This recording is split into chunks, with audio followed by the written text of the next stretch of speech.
Good evening, ladies and gentlemen. Welcome to the Plan Commission meeting for Skokie at our December 6th meeting of the Plan Commission. Thank you. And first thing I'd like to do is welcome our new commissioner, Cindy Franklin, to our commission. Thank you. First order of business is the approval of the minutes from last meeting. Do I have a motion to approve? Commissioner Lekshis. I wasn't there, so I can't move it. Commissioner Jeff Berman. Okay, all in favor say aye. Aye. The minutes have been approved. I'm just going to step around tonight's agenda. I'm going to go right to case 2018-45P, zoning chapter amendment for air conditioners. Tamar and Louis Fogel request a review and possible modification of the zoning chapter of the Village Code regarding setback requirements for air conditioners. Would you like to come up as the petitioner? You want us to be in front of you or? At the podium, please. Are you both going to speak? Well, so I wasn't sure if we were supposed to present like the case because the staff analysis with the zoning review committee wrote, we agree with 100%. Well, we just need to have your statement on record. Okay, so let me do this. Let me get your name and address of both of you. Name, please. well, we live together. Tamar and Louis Fogel, 24 Salem Lane. Okay. And would you both raise your right hand? Do you affirm that the testimony you give tonight is the truth, the whole truth, and nothing but the truth to help you? Yes. Yes. And is there notice required for this? It was published in the paper, I believe, so it's proper and correct. Okay, very good. So kind of give us an overview of your, your need for this. So, for our personal situation is that our air conditioner, we did an addition and have a second air conditioner, and because of our house is a corner lot, the only place to put our air conditioner that's not on the roof would be in a yard that is less than 10 feet from the property line. Because it's corner, if we put it anywhere else, it would be facing a street, and it'd be considered like a front yard.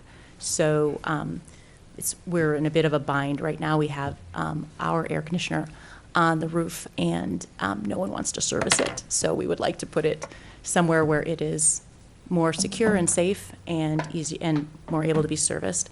And so, I spoke with some of the staff here who were helpful, and I did research into the ordinances of surrounding areas, and and Evanston and Wilmette, obviously by where we live over there, had zoning ordinances, regulations that were similar to what would make sense for us. So that's why I was hoping that Skokie would go in that direction. Okay. Any questions of the petitioner while they're here? I have one question. Yes. For the staff or not. So is this now to be, if we were to go with this for the 6 feet, adjacent to a neighbor and therefore just exactly 6 feet from your property line and therefore adjacent to that neighbor? So our plat says it's 6 feet 10 inches. So it's almost 7. So yeah. And have you contacted the neighbor? Not this time, no, because no. Okay. So what's the You question know, for us is right. a general And policy to- change anyway? Well, and so again, because that's why we're going generally we want Skokie, if Skokie thinks it's worthwhile for the entire village, then that would be great. We happen to have a particular neighbor that, the zoning review committee, a lot of people in there are very familiar with her. She makes herself known. So I really didn't want to, wanted to make this just separate and not make it personal with her because, she's got her own things, but I think that this is really the reasonable and fair way to do it, and I didn't want it to get. Understood. Let me add that we started thinking about this when this summer our neighbor replaced her air conditioning unit, which is also the same setback that ours would be to hers, and they would be directly across from each other. Yeah, and she didn't get a permit, but just a little aside. An excellent answer. Thank you very Oh, I'm much. sorry. I know. I like both of those answers. I know, that's why I was like, I'm really trying to, yeah. I like the non-personality of it. I like the adjacency. Okay. Okay. Yeah, that's why I brought him up. Any more questions of the petitioner? Okay, if you step down, I'll have the Thank you. staff give us Thank a review. Okay, thank you, Peter? Chairman. Since I don't have anything to project, I'll just stay here. Okay. I ask that the staff report be accepted into record as written. Granted. And this was written by Steve Marciani, who couldn't be here tonight. The staff concurs with the request of the petitioners to reduce the distance setback from 10 feet to 6 feet for air conditioners. We've surveyed also other communities, and we found some are more restrictive and some are less restrictive. But currently in the situation of how air conditioner condensers operate and their sound levels have come down over the years, we don't really see a issue with reducing the distance from 10 feet to 6 feet. In the R1 district, which is the most restrictive district, the setback is 6 feet for a side yard. On a normal sized lot, on a larger lot, which is 85 feet wide, it could be up to 9 feet or greater. So it may be that in certain cases that it could be in a required side yard, but most cases it would not. And in the R2 district, the standard side yard is 4 feet, but on a larger lot over 70 feet, it's 7 feet. So it might encroach 1 foot into the side yard. So we felt that it was reasonable, and it does give a little more leeway on where an air conditioner condenser can be located.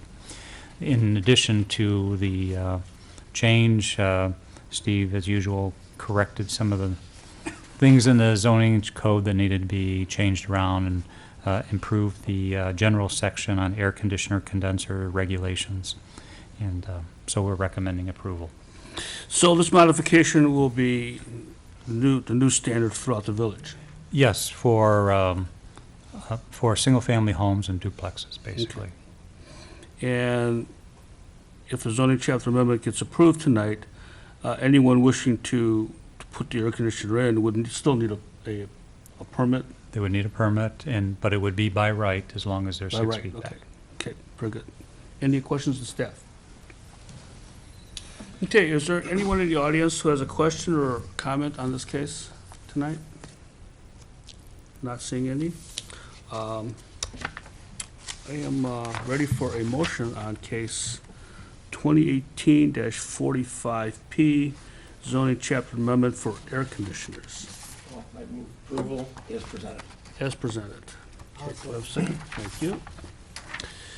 That was Scott Berman and Commissioner Lix-Potty. Okay. Call for vote. Commissioner Mitchell is absent. Commissioner Quinn. Thank you for bringing this to our attention. I vote aye. Aye, thank you. Commissioner Scott Berman. Aye. Commissioner Villegas. Aye. Commissioner Franklin. Aye. Commissioner Lix-Potty. Aye. Commissioner Jeff Berman. Aye. Commissioner Matei. Aye. And I'll vote aye. So the motion passes. This still has to go before the Board of Trustees for final approval, and they meet on the first and third Mondays of every month. So I'm not sure when this case will go before the board. I'm sure you'll be notified when that case will, okay? Thank you, and have a nice holiday. Okay. Michael, shall we move on to, is your petition here tonight for the parking determination? They're here? Okay. So we're moving on to case 2018-43P, parking determination for United Cargo Logistics. Petitioner, good evening. Good evening. Thank you, Chairman Luke and Commissioners, for hearing us. My name is Douglas Wambach. I am an attorney with Burke, Warren, McKay, and Saratella in 330 North Wabash in Chicago. I represent UCL Inc., which is doing business in Illinois as United Cargo Logistics. Earlier this year, it acquired the property at 3500 Jarvis from Golan Trucking and Moving, which was a very heavily parked and trucked site.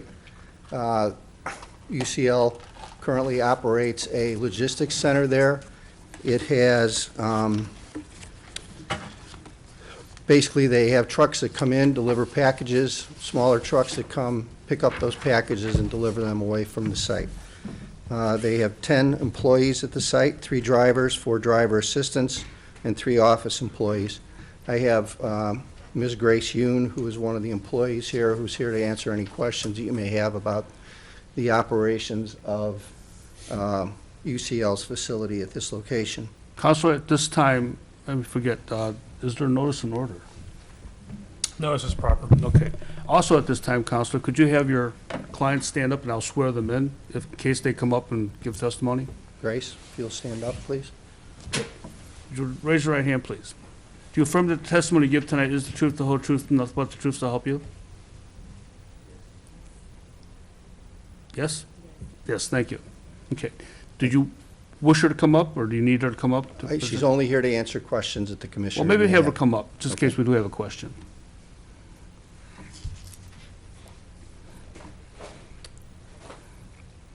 So to continue, there are 3 delivery trucks at the location, 2 owned and 1 leased. All trucks and employee vehicles are parked on the site. We had presented a site plan and a survey to staff. Again, as you can see, I think this is a good shot of satellite of when Golan owned the property. You can see the parking, there's striped parking is here, which is where the employees park. There's truck parking back here. There's parking here that is not striped. It's not used by UCL, or they don't have customers that come, or they come here. So there's parking here, striped parking here, striped parking along the back. As you can see, there's other parking that's available that is not currently striped. Okay. I do have a question or petition. Would you please come up to the microphone and give us your name? My name is Grace Yun, and Speak a little louder, please. Sorry. I'm Grace Yun, UCL accountant manager in Chicago. Okay, thank you. How many trucks do you own? We have 2 on trucks and 1 lease. And 1 lease? Yes, Okay, and how total large are the trucks? Second, How large are they? how large is bobtail? Maybe 25 feet. Okay. Okay. And as a logistics company, do you contract out for other, how would you call it, the subcontractors who own trucks? Actually, so my head office is in California. They send it to goods to here, so we the receiving and we deliver the final destination and customer. So by Using your trucks? yes. Any questions to the petitioner? Okay. Okay. Counselor, do you have anything else to offer at this Again, time? only to answer any questions that you or the commissioners may have. Do you have any, like, legal type questions, anybody? You don't have to. No. Okay, please sit down and I'll have the staff give us this report. Thank you. Thank you very much. Thank you, Chairman. Again, this report was also written by Steve Marciani, and I ask that the report be entered into the record as written. Granted. And staff is recommending approval of the petitioner's request. The company, which is a truck and freight transportation use, is a permitted use in the M3 district. So the only thing that was really required was a parking determination, because there's a great variance in how these type of operations operate. And in this case, it's a very limited company with trucks coming in, dropping off the boxes, repackaging, and limited number of trucks going out and staff. So really didn't see a over-intensification or a problem at this site. The traffic engineer recommended 20 parking spaces, and going out to the site, you could only count 19. So technically, it looks like there's a shortage, but as you can see from the aerial, there's a lot of area on the south side of the building, and the north side of the building, and on the east side of the building that could be used for parking. And as a condition of the site of the certificate of occupancy, the parking plan will have to be presented and will have to be striped in order that the parking requirement is met. How many So- handicap spaces are there? I don't know. Will That'll there be probably be handicap- one, one? probably. Okay. I mean, they have room to put numerous spaces in there, but at this point, I don't know. Okay.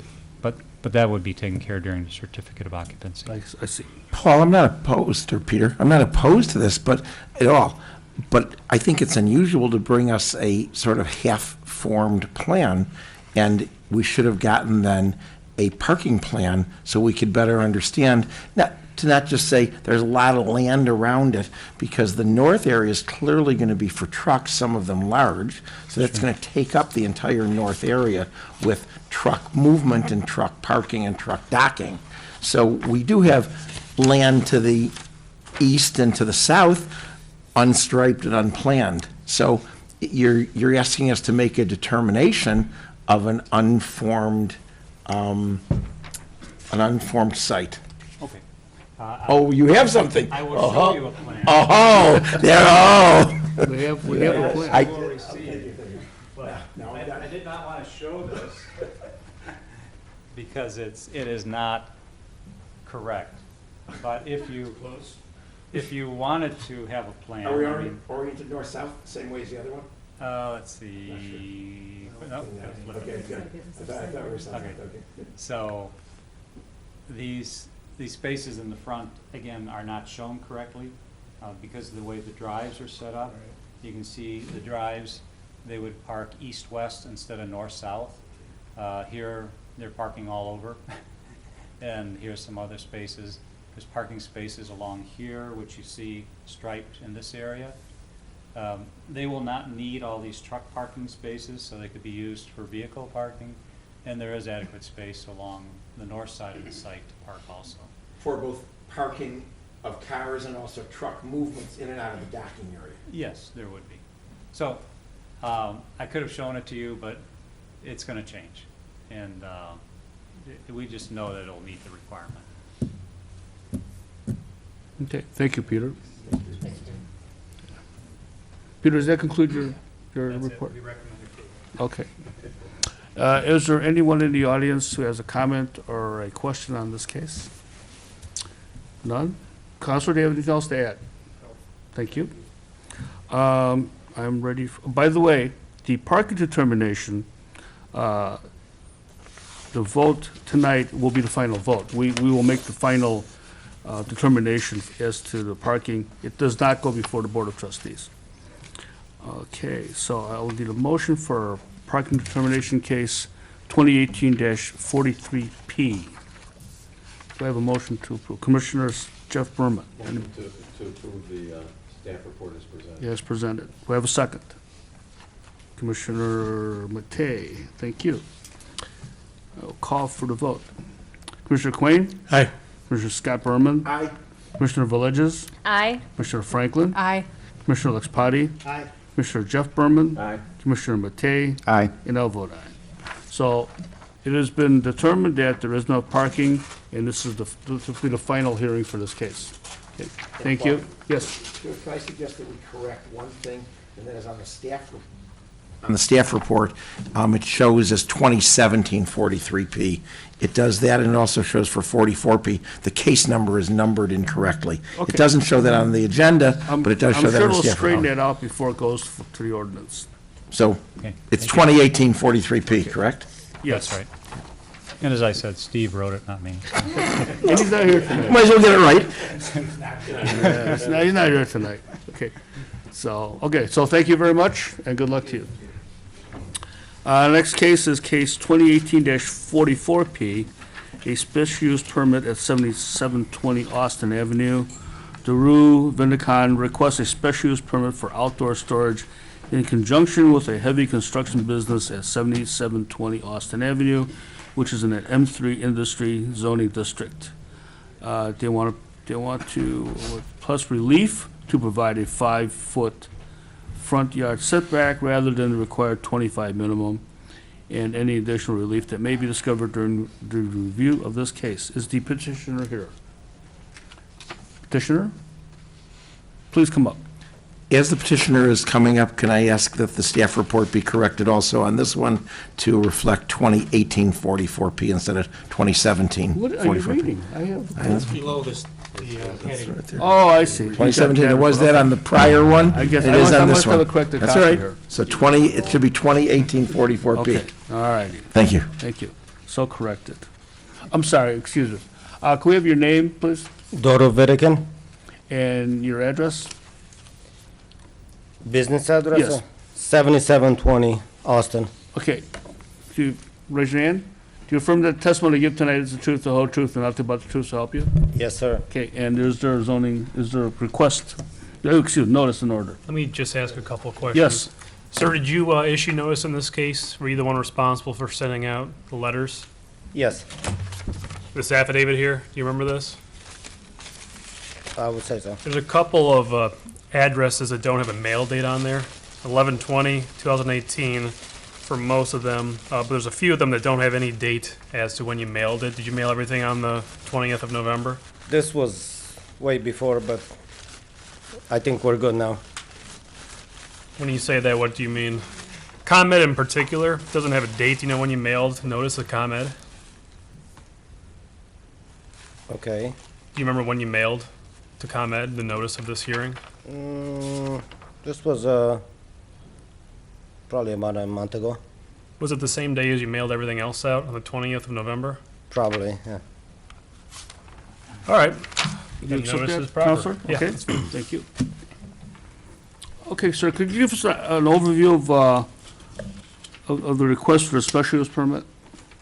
I'm sorry? Could you tell us why you need the special use permit? Or why you need the outdoor storage? Well, that's my business based on heavy equipment and stuff like that.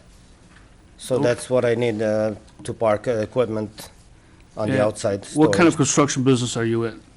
Demolition and excavation. Okay. So this is heavy equipment? Yes, sir. Okay.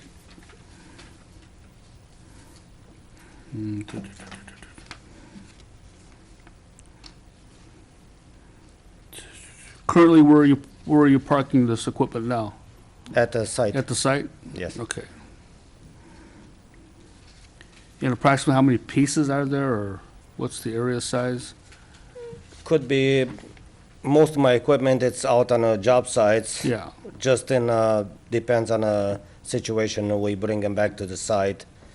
But it could be 15 pieces of equipment, or it could be 3 pieces of equipment, 30 pieces of equipment.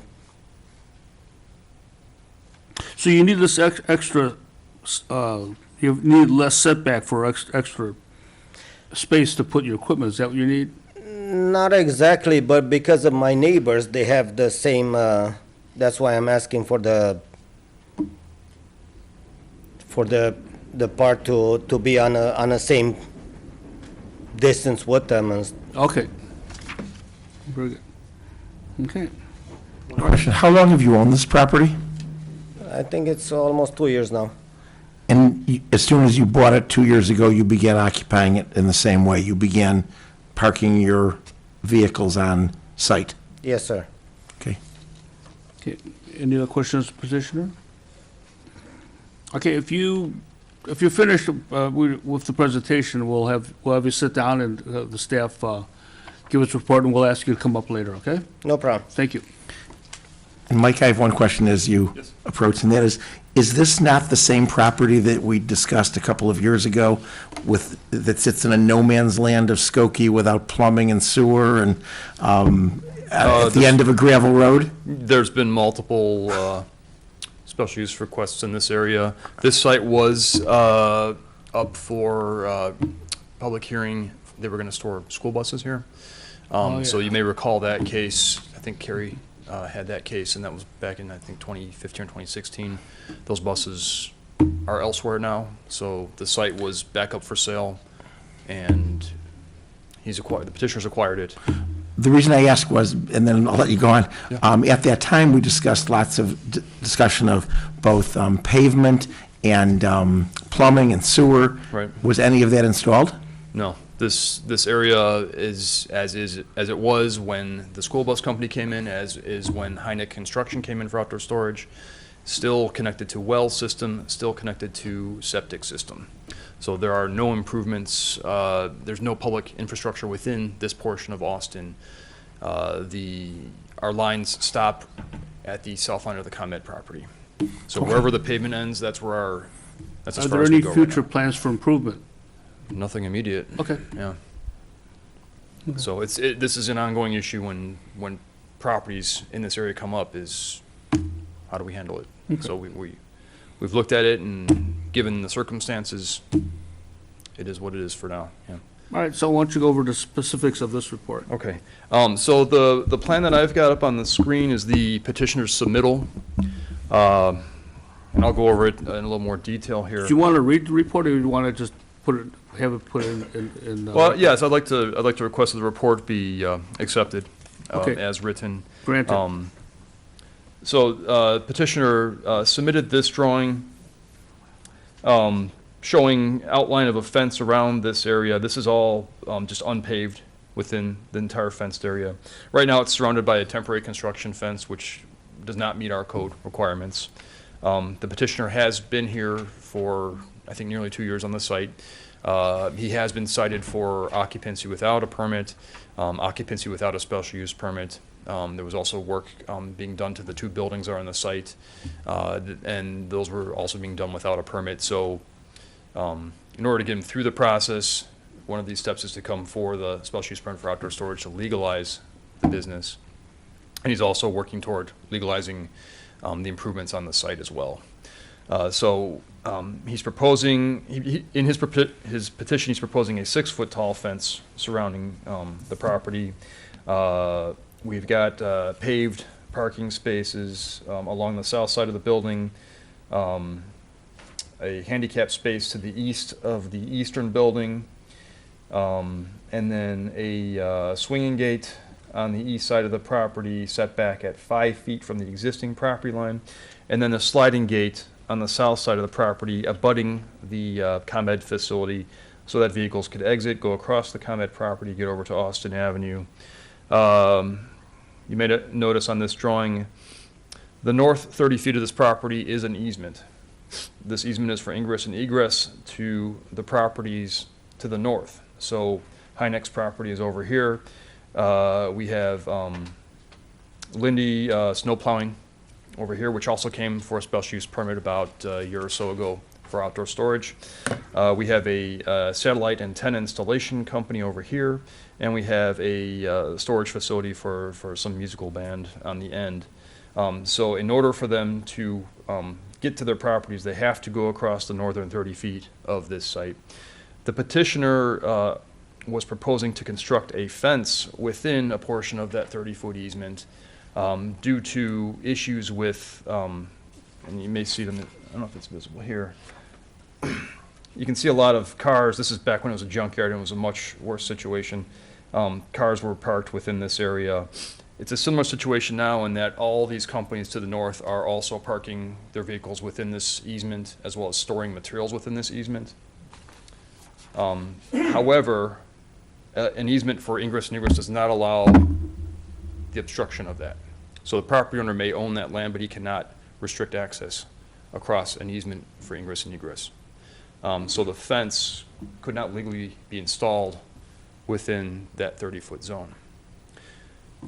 So subsequent to this drawing, I looked at some of the things that could have been improved upon, and in the report, I drafted a proposed site plan which brings the site closer to compliance with code.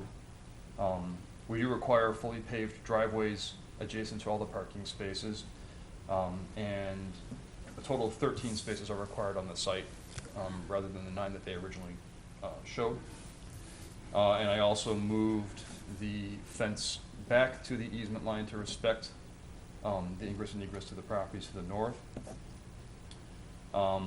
I verified that there is, in fact, an easement to the south within the ComEd property, which entitles the petitioner to cross onto ComEd to access Austin Avenue.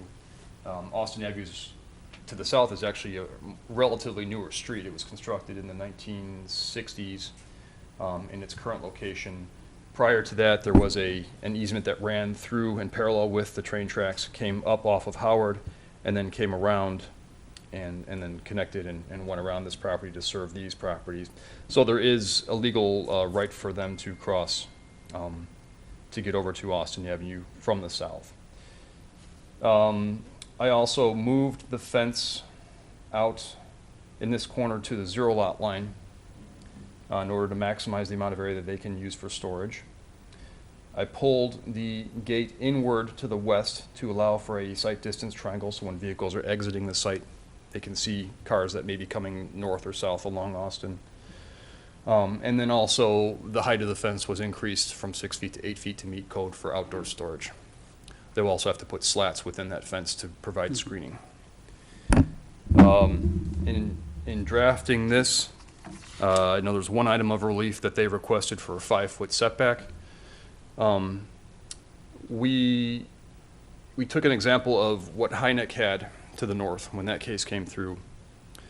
And the right-of-way along Austin right now is substandard. So when the time comes when Austin does get improved, we want it to be a full 66-foot wide right-of-way. So that dedication would be coming further westward into this property, and that would bring it in 8 feet here. So the setback would become a 0 lot line along that 8-foot line. So at the time, we'll establish the fence there right now. In the future, if there's any type of improvements in Austin, we would make the formal dedication along the east 8 feet of his property. So that's one item of relief. And I just want to go over the other 4 that we're going to recommend as part of this case. We're requesting relief from Section 9036A in order to not provide a public sidewalk along a right-of-way containing a street that abuts a lot. Section 118.212I1 in order to not provide continuous curbing located a minimum of 6 feet from a property line adjacent to a street frontage. Section 118.212K1 in order to not provide lighting for the off-street parking areas. And Section 118.234C2 in order to not provide landscaping along street frontages along the perimeter and interior of the parking lot areas and adjacent to buildings and other areas of the site not dedicated to parking, drives, sidewalks, or other improvements. And we're justifying this relief given the nature of that area. It's unimproved, and right now we do not have a formal plan to extend it through to the remainder of Austin or pave it or provide curbing or provide sidewalks for that matter. So we're basically just cognizant of that situation, and we feel that the relief can be justified on that basis. We don't feel that landscaping would do very well in this area as well, so we're willing to grant relief, request relief for that. Any more questions of staff? 2 questions. First of all, the permeable pavement that you're suggesting, that is not a mandate of the condition, right? Because you're suggesting this as a condition, a staff condition, the one that you show on the screen. Yep. And we want the petitioner to accept this. Do we want him to accept it in its entirety, including the installation of permeable pavement, which is an expensive solution? Yes. Can he accept this plan, but that pavement not be permeable and instead be concrete or blacktop? We're requesting permeable pavement due to the fact that there's no outlet for drainage in this area. So anything we can do to get that water back into the ground without running off onto another property is the goal of this drawing and what we desire to see here. This was a comment from our civil engineering division in that maximum feasible stormwater storage must be provided on site, so it's infiltration into the ground. But that is expensive. It is. So there could be an alternative where he puts compensatory storage area on site to his perhaps west, digs a pit, and allows blacktopped water to drain into it. It would be subject to review of our civil engineer, but their goal is to get as much kept on site as possible, given the circumstances that we have nowhere else for. I'm acknowledging the no man's land area, nature of this area, and I'm Right. thinking to myself, for him to put in this beautiful permeable pavement, expensive parking area where we're not requiring landscaping Right. or the usual things, recognizing the use of the site as is, we might as well then allow him blacktop with some compensatory storage to drain into. If they can engineer it that way, I'd be acceptable of that. But it would be up to engineering to review that plan and determine what other options he has. All right, one other question entirely different, and that's washrooms. I remember washrooms were a major discussion in the past. Yes. Washrooms and water and sewer. So there is operating water on the site from a well, They This draw being from the the well Wyoming. to the north. and it does exist, and it is operable. The well is there. We do have some comments that the well would have to be inspected, and also make sure that the septic tank that is serving those toilets is functional as well. And the washrooms then have a septic system that is on this site and not shared with the rest of the no man's land of this area. It's right to the south. Oh, of in the my eastern building. Yes. In my area that I was going to put the compensatory water storage. You don't want that next. No, to you. no. I'm laughing, but that is where there is septic on the site. There is septic provided on site. And we have to make sure that that's inspected also to make sure that there is truly running water and sewer. Correct. Okay, thanks. Commissioner Quinn?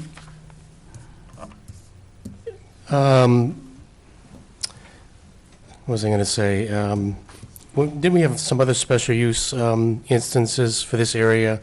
We didn't have a similar requirement for their lots. For the This is the first time I've heard of a person that moved into this area that's been required to do permeable surface for their parking. for Heineck, I don't recall if they did concrete. I or know if we they did wanted them permeable. to build a road, Yeah, a 2-mile crushed road. gravel or something. Isn't there a lot of gravel in this area anyway? Well, there's gravel, but they cannot. Gravel's not an approved parking surface, Okay. so they would have to. But it's a permeable surface for water runoff. It's permeable, but it wouldn't meet the requirements for parking. So you could store vehicles on gravel, but you cannot park vehicles. So you have to meet the parking requirement. I'm just trying to figure out when this water runs off, where does it actually go? Onto gravel, onto soil? There's mud Between and- properties? yeah, there's- Seems like it might already have a lot of places to go on its own without interrupting business in the area. Anyway, Yeah, Heineck was required to pave areas around his building, and there are certain areas that are paved. There is also some area to the north of his building where the septic tank is, but he's also storing water back there to some extent. And I believe he's paid a bond to connect into the sewer once it actually occurs. So, I mean, that's how he compensated for it. But at the current time, we have no plans to put in a sewer. Commissioner Berman had a question, then Commissioner Matei. A couple things. One is, in the report, it I think suggests or I guess it requires that the well be inspected by a certified inspector. What happens if it doesn't pass? It doesn't say that anything. And what are they inspecting it for? Water quality or functionality? I would say functionality and water quality. And there is a state, I think with Heinex, it has to be inspected as well. Yeah, Well, and I guess I'm sorry, I don't mean to interrupt, but maybe it's going to answer my other question, which is that it implies or says that may have to connect to city sewer and water.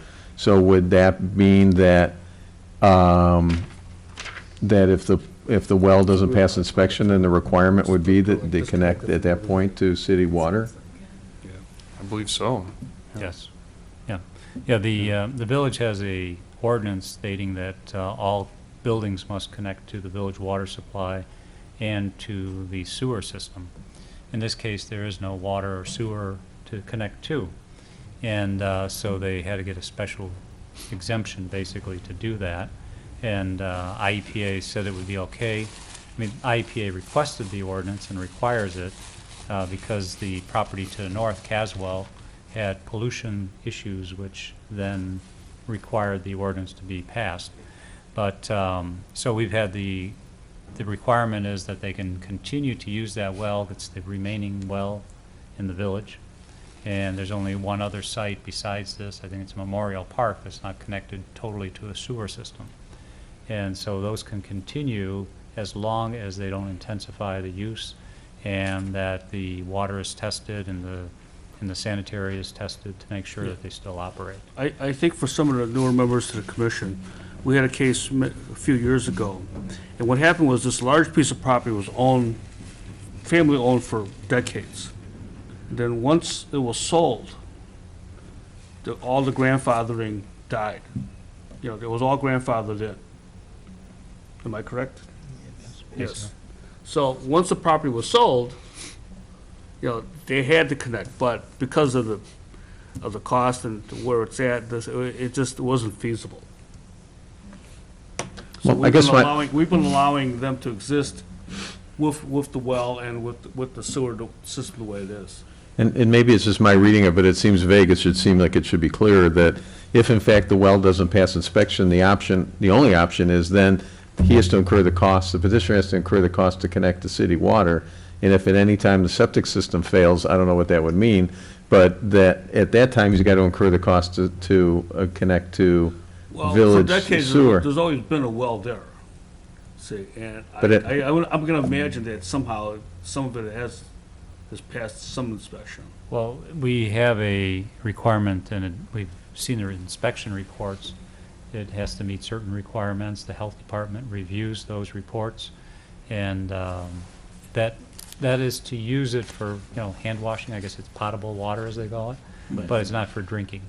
So that's the requirement.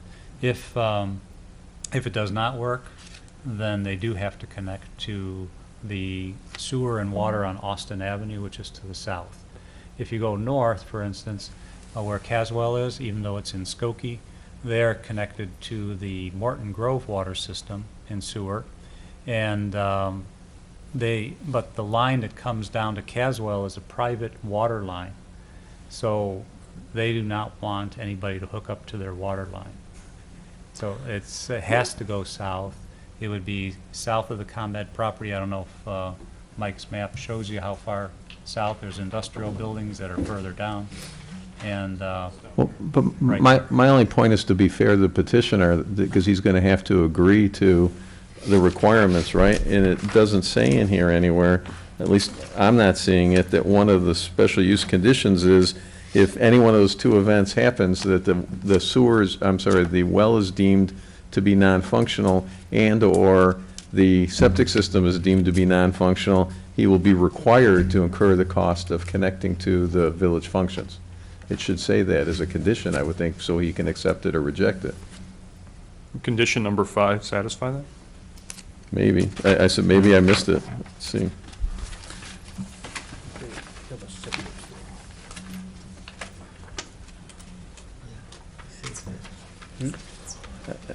That maybe, but doesn't say what may, doesn't define may, so, I don't know. I'm not a lawyer, I'm just saying that we're asking him to agree to something that, to me, sounds expensive, potentially, and not fully informing him of what might cause that. right, it's condition 4 and 5 work together, so maybe we can clarify that better. Is that, That would make sense to me. It's up to the petitioner. I mean, this discussion, I'm sure, has now made it more clear, but I would want to know if it was me, what might prompt me to have to incur an awful lot of expense. Thank you. So we would change, Excuse me. I'm sorry, Commissioner Rattay. Just out of curiosity, what is is it a holding tank for the sewer? It's not a leach field, it's a I believe it's a tank. holding Where's the tank. Great. But it leaches into the ground. well, it's a regular septic tank. Yeah, it's a septic tank. Septic field, septic tank. Yeah. Commissioner Berman. just a suggestion that if we change for, in a small way, to say water and sewer service, and not to the bathrooms, that's a ridiculous term, we're not taking a bath there. Water and sewer service to the washrooms or to the restrooms must be provided. So by adding the word sewer to water and attaching it to the washrooms, we then connect 4 and 5, that there must be water and sewer. It's presumed that they will be IEP certified, and if they're not, then we trigger 5, which is that we require them hookups to city water and sewer because they weren't approved in number 4. So it's water service to the site, basically. Yeah, Right, service to water the- and sewer, To the site. water and sewer service to the site. Right, water and sewer must be provided, and upon failure, then it triggers number 5. Mike, I'm sorry, I missed it. Currently, is there a well there? Well, the well is off-site. It's So off-site, they but draw it's- from the well that's up, Affidavit must provide. see, I think it's right here. Yeah, that's the well that's been there It's for fenced ages. off, Yeah. But it serves all these buildings. Yeah, okay. Okay, any other questions? Only back to Yes. the permeable surface that I don't want to require him to have. Can we say, instead of that condition where we, I think, said something like that, point made to that, please, Mike? Where's that one I'm about looking here. permeable parking? I was going to say, Number 10. yeah, eco pavers are what triggered my notice that they were expensive. Shall provide eco pavers and infiltration clean gravel layer within. Shall provide a pavement and drainage system approved by the village within the proposed paved area. Should it be or, not and? I'm sorry, what was, I don't know where the or in the end was. Go ahead. Regular pavement. Or, right. I was eliminating eco pavers and infiltration entirely. Shall provide a, Permeable surface or? well, I wasn't even giving impermeable surface. I was just saying, shall provide a pavement system with appropriate drainage approved by the village. Pavement is up to him, drainage is up to the village. Well, the drainage, we're gonna drain it to, there's nothing to drain It it can to. be into a compensatory storage. It can be into a pit dug on site beyond the septic field where the water drains into. It does take away some of his storage yard. I don't know, I think I'd leave that up to engineering. That's what I'm saying here. Yeah. But I'm not giving him, but if he accepts this and says, I'm going to put in eco pavers, it's not going to happen because it's going to be 4 times the cost of blacktop. Yeah, oh, sure. Russ? Oh, Question, the material used is generally known as turf stone, is that correct? This is a concrete block material with an open in the middle so that you can have drainage into it, correct?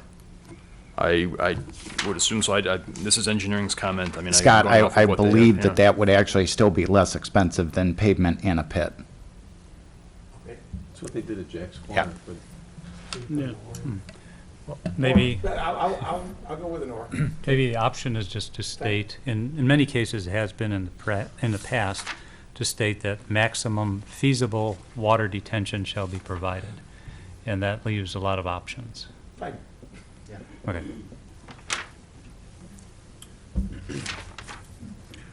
So we're changing 10 to maximum feasible water tension. Right.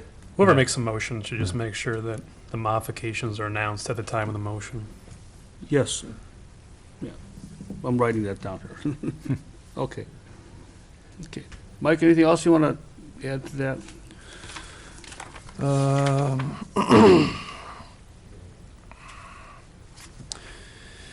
I can go over some of the recommended special conditions prior to the board. They need to reference all changes depicted on the planning staff proposed site plan, so that it needs to be a professional version of what I've drawn up as recommended. I mentioned before the height of the fence needs to be increased to 8 feet. They need to note that on their drawings. They need to show a floor plan for the existing western building at the subject site. They only have a plan for the eastern building.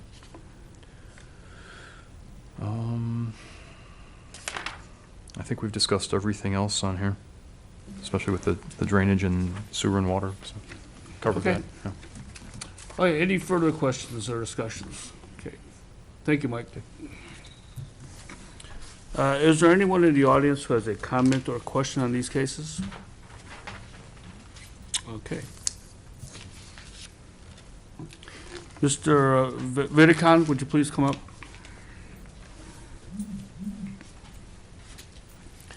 So you listened to the staff's report, you listened to our comments. Do you have anything to offer? Do you have any questions? Or, It's a beginning to a journey that we have to go through. All seems to me all good. That we're going the right way because there's it's a quite difficult piece of property. It is, Yeah. and with the neighbors, even difficult. Okay, But it seems good. seems good, okay. Thank you very much. Thank you. Okay. Commissioner Scott Berman. I move acceptance of the proposed 2018 44P with the following amendments. Condition number 4 will now read, water and sewer service to the site must be provided from either the existing, tested, well and septic system, or from a connection to the existing public utility system with Weston Avenue. So I've then combined everything we discussed, water, sewer, site, testing. And I'll repeat that later for Tyler. Okay. And then number 10 is modified in the following way. The petitioner shall provide a paved parking area on site with adequate drainage approved by village staff. And that both takes into consideration the issue of drainage, but also the quantity of parking spaces and the dimension of the parking spaces that Mike was already suggesting. Okay. So we said village staff, but that would be both engineering and planning. Okay. But village staff is adequate. Okay, do I have a second? Commissioner Jeff Berman, thank you.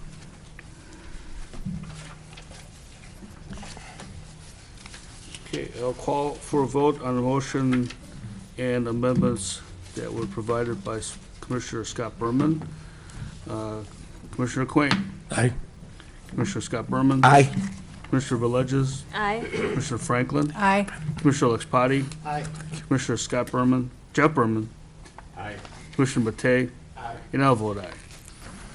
Okay. I guess I'll get it right one day. Motion passes, so let's go before the Board of Trustees. And you'll be notified when that case will go before the board, okay? And thank you for your patience.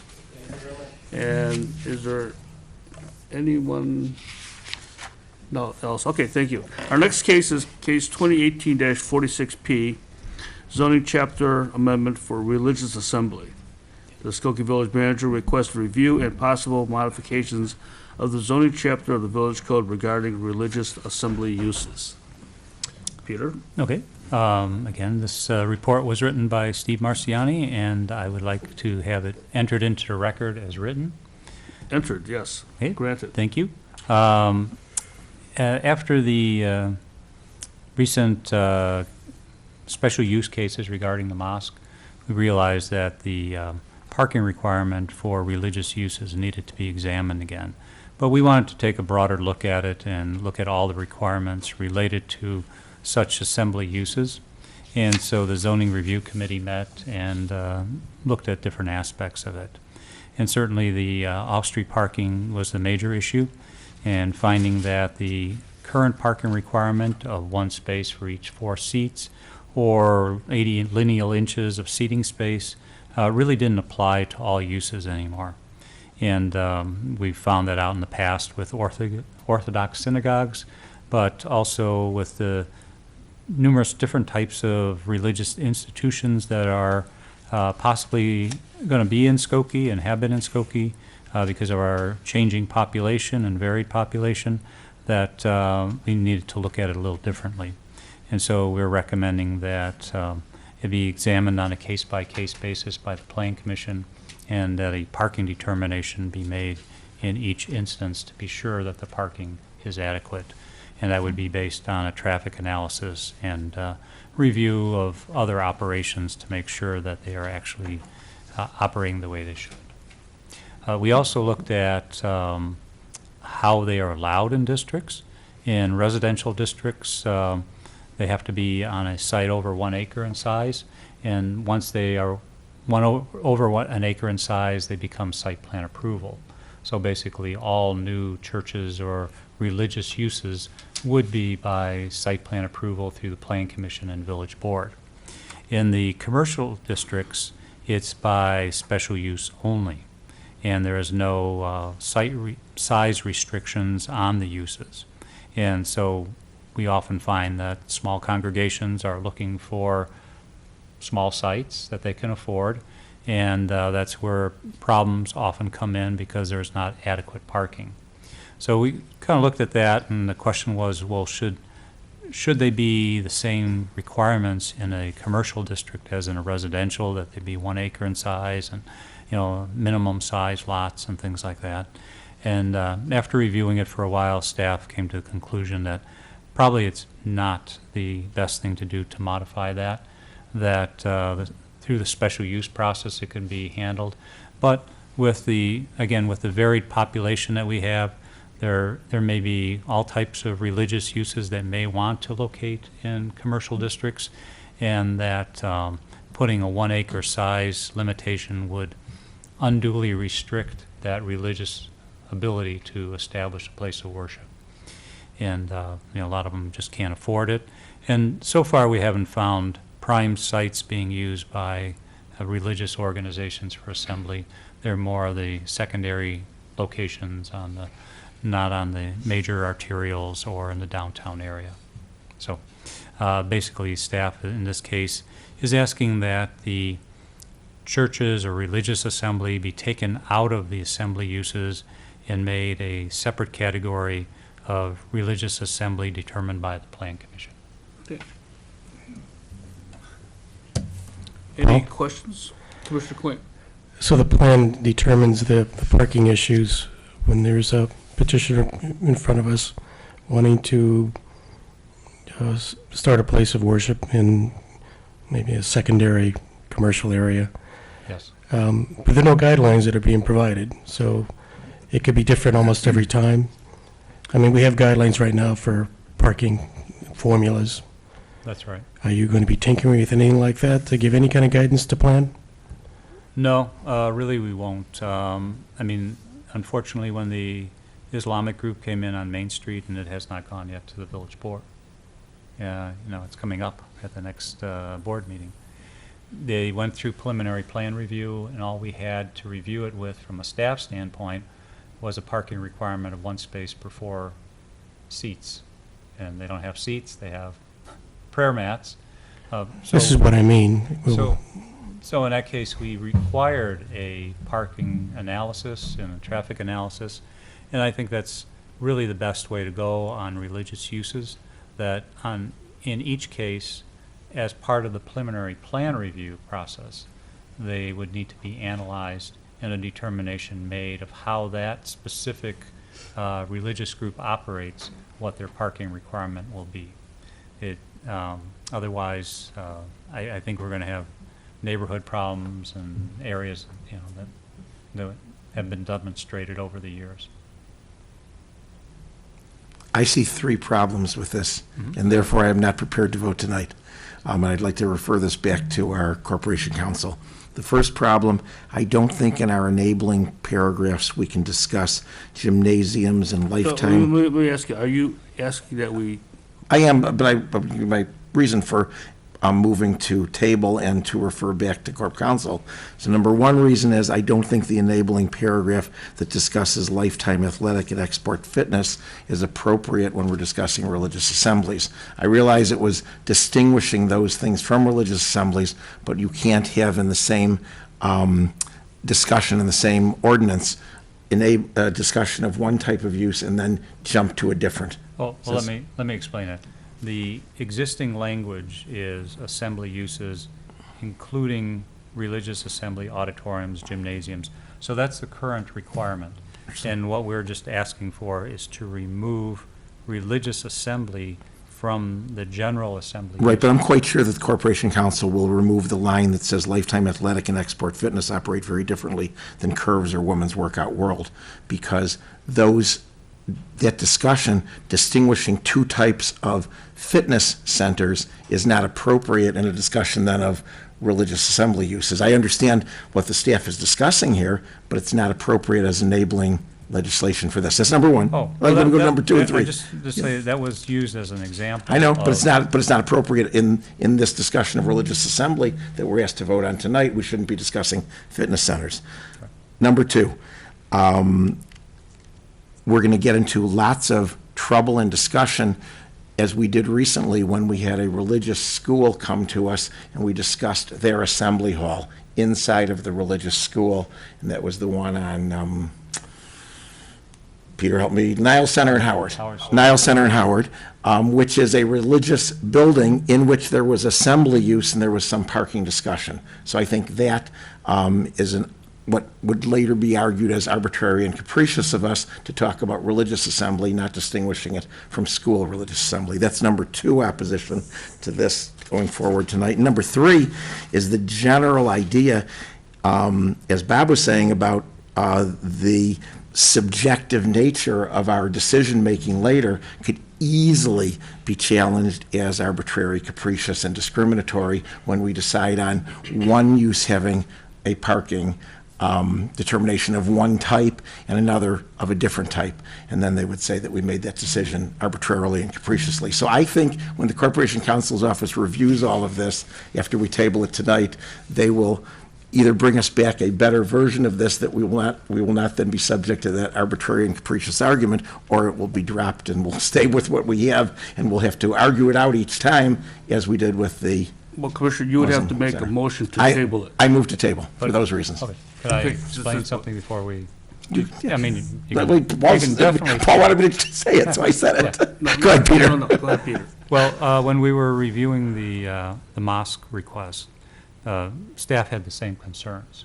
We have an established parking requirement of 1 space per 4 seats, and in the past, we've made that determination that those seats were equivalent to a mat. And so we applied that in 2 other cases, one on Main Street, one on another location in a residential neighborhood. One was interesting because it was a takeover of a religious institution that was already there. And so we saw it as a one use going in and going out. So we usually treat them the same, but we found out that it really wasn't. And the same with the use on Main Street, which we applied that, and they did have off-street parking, and it was sort of an assembly use, being a former museum, that we thought it was appropriate, but again, it was short. So we had those concerns, and we brought them to the Corporation Council, and he happened to be meeting, or going to a conference in San Francisco where they were going to have a expert on religious uses and assembly. And we called him up and had a discussion with him, and he basically indicated, well, first off, you don't have to worry about denying a religious use based on valid criteria. They do not have a right to be anywhere. They have to prove that they can be there and not cause a problem. And so we definitely brought up, and specifically brought up, about removing the parking requirement and going to a parking analysis by experts and analyzing that and determining parking. And he indicated to us that it was okay.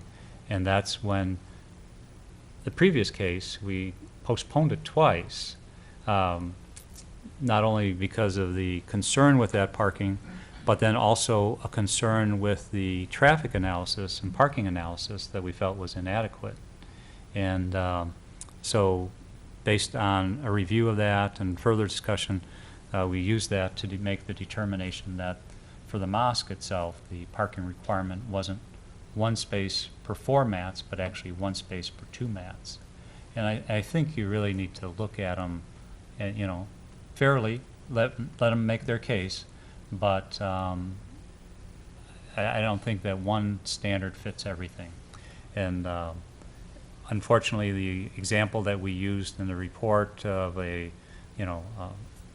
gymnasiums or something like that is not totally equivalent, but those type of uses have such a variance that they need to have a parking determination, and this is very similar to that. Commissioner Berman? Aren't we more likely to be accused of being arbitrary and capricious if there's a set standard or formula and we deviate because of the particular situation? By allowing for an expert to give testimony on an analysis, and that we then deal with each one individually, as opposed to force 5 to apply the sets formula, and then 1 we give an exception to because of some extenuating circumstances. It seems like this gives us more latitude and actually is more protective.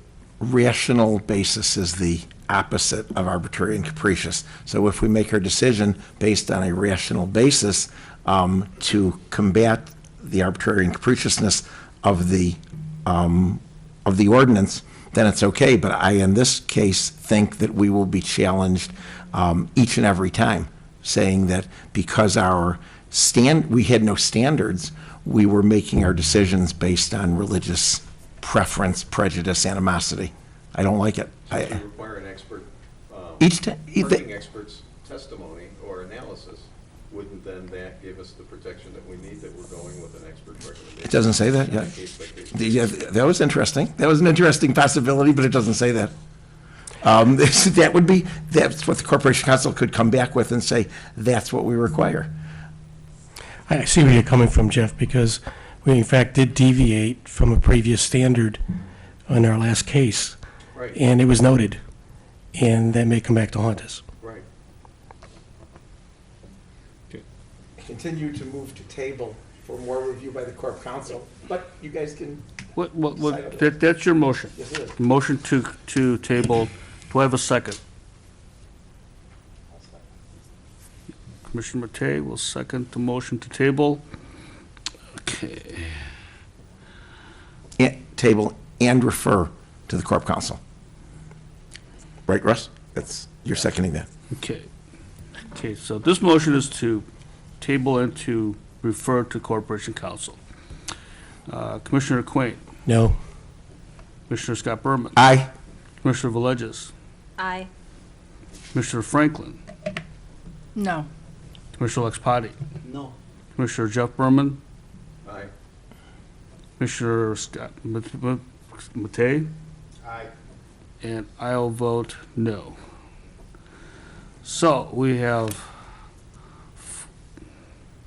a tie.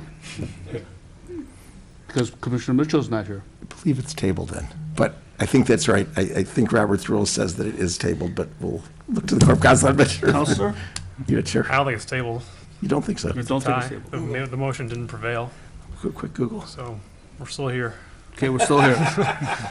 Okay, Can we, as opposed to tabling, can we consider some of the language that's been discussed here, inserting that? can, yes, changes to the amendment. I guess I could accept without tabling the elimination of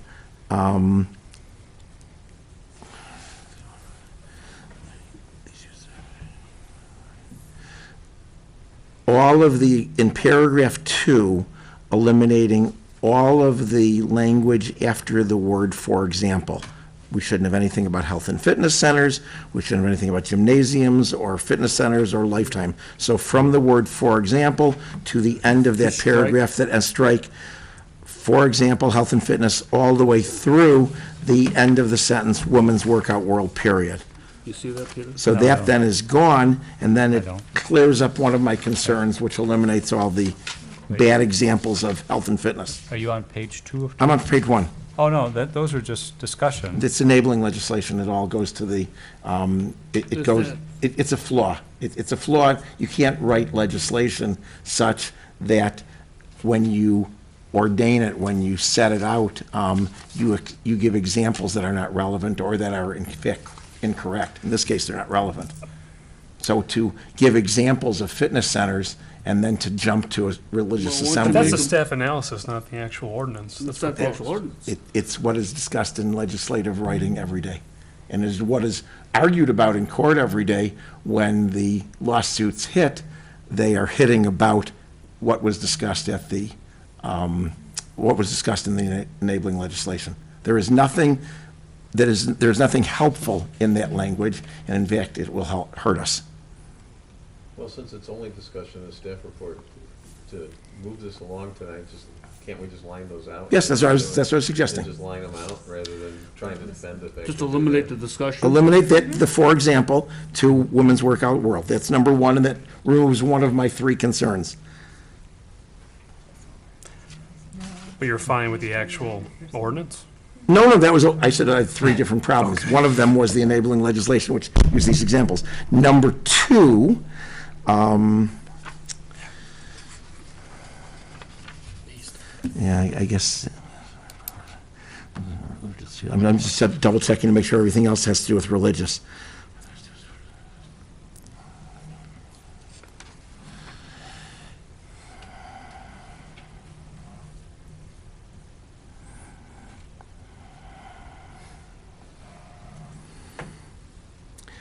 All right, then I guess I can jump to, as Bob is pointing out, the very last line, which is religious assembly determined by the Plan Commission upon consideration of expert testimony from, upon consideration of evidence and testimony brought by petitioners. Evidence and testimony of experts brought by petitioners. I don't like this, by the way. I want to object to writing this as The a, only question I have then is, are we unduly causing people to incur expenses? Yes. Not necessarily. Yes. Not necessary. because we demanded doing this ridiculous thing here instead of putting it back to the Corp Council. But yes, we are doing that. But the trustees can change this. We're not the ultimate No, we're not. deciders of this, so we could rewrite it in this way, Jeff, badly, and then the trustees could change it between now and then. Yeah, can we just say, based on staff analysis of parking and traffic, and if a petitioner wants And/or petition. to rebut that, No. they can bring their own. No. Based on staff analysis is no better or worse than what we had before, which is what I strongly objected to, that will subject us to arguments of discriminatory intent and arbitrary and capriciousness. The staff is no less subject to that than we are. They are subject to it the same as we are, and by just saying it's up to them or it's up to us So, is the way bad. you said it first time without requiring expert, I mean, it could be they bring expert that you, I don't remember how you said it the first time, but you agreed that they would. Upon consideration of evidence and testimony There you of go. the petitioner, but that's still the same thing. That's just them arguing their position and us arbitrarily deciding Not it. forcing them to incur an expense. They could if they choose to in that situation, but otherwise it might be whatever they bring, and it's so clear to us that it doesn't need experts. For example, what we had tonight, when someone, a hand-drawn little picture demonstrated, and we didn't even need that there was tons of room for parking. You know, the way you said it the first time is that doesn't force them to, but allows them to incur the expense of an expert. And if in fact we turn them down, that would be an option they'd have, is to go back, get an expert and come back to us. Upon consideration of the evidence and testimony of the petitioner. Okay. I'll accept it, but I'm going to vote against it. I'll accept it as a right tonight. I'd still rather table to the Corp Council. I'll vote against it because I think it still leaves us open to that challenge. I don't like I don't like any of us or the staff being in that Okay, position. Let's stop with the discussion. Is there a motion on the floor? Could I just say one thing? Yes. You wordsmithed it Yes. down to a point where it's close to being acceptable to you. Yes. We could have the Corporation Council look at this between now and when it's presented to the board to refine it if there's any concerns from their standpoint. And make that a part of the motion. Well, it'll go through, that'll happen anyway. They'll review it. Okay. You got a question in the audience, Paul? I'm sorry, before we have a motion, is there someone in the audience who has Yeah, a, if I may, please. please, make a comment. Thank you. My name is Ken Wolin. Please come up to the microphone. Yes, no problem. My name's Ken Wolin. I happen to be the treasurer for Skokie Central Traditional Congregation. Our congregation used to be a huge congregation in this community. I wasn't born, but I moved here when I was 4 years old, and I was raised for many years. I came to Skokie when there were 18,000 people here. It's now way above that. This has been one of the bedrock stones of this community. We've been around for 60 years plus. I drive around the community because I'm here a lot. I see signs, Skokie welcomes everybody. And I will tell you that because of people getting older, families getting smaller, has been as noted in here. One of our problems is we are down to a very small number of people. We don't have 800 people anymore. We're not even close. We don't have a Hebrew school anymore. Okay, a lot of the things that you had talked about, I had notes here, like with the religious mosque, the parking spaces. you know, we have done precisely what we have been asked by the village. We have engaged a professional engineer to do the study. That's $2,000 that we really didn't have to spend. But we are spending it right now to get this done. Because the reality is, as an Orthodox congregation, our people don't drive on Sabbath. They don't drive on high holidays. They walk. We have a very, very limited area. And we have looked at every building, and we were rejected. I was told many times we couldn't be on Dempster because there's too many congregations. That limits us. So where did we go? We're looking on Church Street. We can't go east of McCormick. We can't go west of Crawford. We can't go south. That's not where the Jewish community is. We're limited, very limited. The space that we're looking at is where the sleep center used to be. We have a deal on it. And because we're limited, I'm going to tell you right now, I'm the treasurer. I had to approve a deal that's probably $40,000 to $50,000 higher. We're paying a premium price for that spot because we are limited. And we're really being stretched to the limit. And what will happen? You know, believe me, I sit on boards, I get it, know exactly where, you know, your arguments come from. I get that. But the fact remains that if you get so restrictive as to continue, you know, to put more and more restrictions on people, our congregation will fold. That will be the end of it. And I'd hate to see that happen. Elise is our president. Her parents were some of the original people that started the congregation. She's now president. Hate to see her father start something, have to see her close it. All right. $2,000 for that engineering study. For what? We have one employee that will be going with us. Part-time, 12 hours a week, 4 hours, 3 days a week. That's it. Services? Everybody walks because they're that religious. Yeah, there's an ordinance that says the parking study's there, and I realize, yes, churches don't have to do that. Mosques don't have to do that. Highly religious Jews do. And I think you really need to consider that very seriously. If I were to give a recommendation, which I had written down based upon, determined by the Plan Commission, I think your number should be more like 8 seats or 12 seats for one space. Okay? The only people that get the exception in the Jewish religion are people that are handicapped. Most of our people aren't handicapped. They walk. They'll walk a mile, mile and a half, 2 miles. That's about it. About as far as they can go. You know, we're talking about people that are 75, 80. We have people in their 90s. You expect them to walk? The one other thing that I would also suggest to you, though it doesn't directly deal with the parking issue per se, was one of the things we got feedback from the village on. And this is going to sound stupid to you, so please bear with me. They want us to put a bike rack in. How many 80-year-olds do you know riding a bike? Nobody. How many problems have you seen in Pittsburgh, in Georgia? The mood in this country is very, very bad. Bad against Muslims, bad against Jews, bad against a lot of people. I can't control that. But what I do know is that if we have to put a bike rack out there, we'll put it out there. If you want it out there, we'll put it out there. But I'll bet you haven't thought for 1 second that that bike rack is an attractive nuisance for a potential explosive device right outside the front door of a congregation.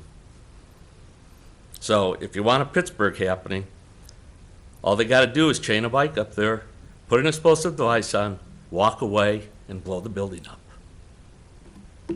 That's all I got to say. Thank you. You're welcome. Commissioner Scott Berman. My intent was not to be overly proscriptive at all and not to be prohibitive in any way. It was to give us some standard and the trustees some standard on which to act. so that we are not accused later of favoring one religion over another or one religious assembly over another. And as for things like bike racks, those are things that can come in under our consideration each time on a case-by-case basis, have and will and should in the future, where the staff brings to us special exceptions. But that isn't, the issue of the bike rack isn't necessarily relevant to tonight's discussion. Tonight's discussion is how do we keep ourselves and the village from being accused of being discriminatory, either in our intent or in our action. And by saying that everything is open-ended, we are then subject to that. What? Okay. Yes, please come up.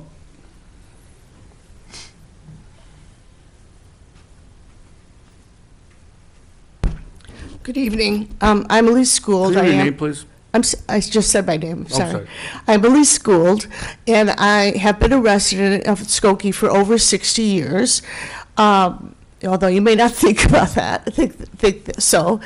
But as president of the congregation and trying to move to this new location, we are doing that study for traffic and for parking, and we know already that we have maybe 2 or 3 people who drive to the synagogue on Sabbath.